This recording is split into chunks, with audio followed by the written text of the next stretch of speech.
Happy midweek, chikahan mga kapuso. Gaya ng buwan, maraming Encantadix ang natulala sa ganda ni Batalumang Halia na ginagampanan ni Miss Universe Philippines 2025 at Tisa Manalo. Pero ang korona ng Sparkle Beauty Queen, malapit na pala niyang ipasa.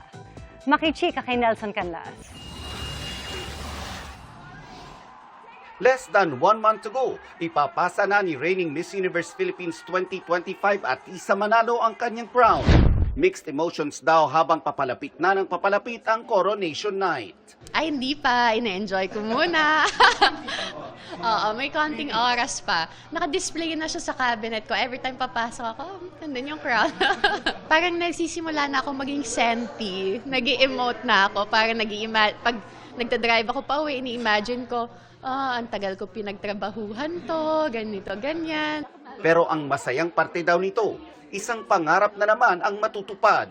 Payo ni Kapuso Beauty Queen sa mga naghahangad to be the next queen. Make sure that you surround yourself with the right people. Kasi when you're there competing, it's very important that you keep your peace within yourself. And there are gonna be a lot of voices, there are gonna be a lot of opinions and critics, pero you have to make sure that you selectively listen kung ano lang yung makakatulong sa'yo in the journey. Kagabi, napanood ang paglabas ng karakter ni Atisa sa Encantadia Chronicles Sangre.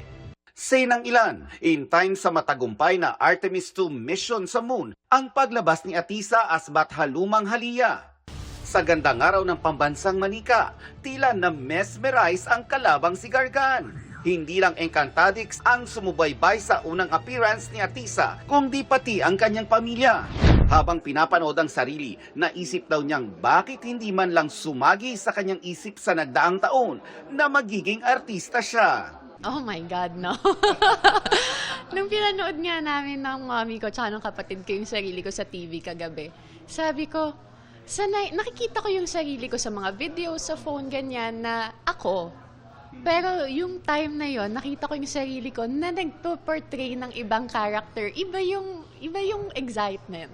May kaba, pero parang medyo kinilig din ako na, oh my God! Kasi dati, pinapanood ko lang yung Encantadia, tapos now, naging part na ako.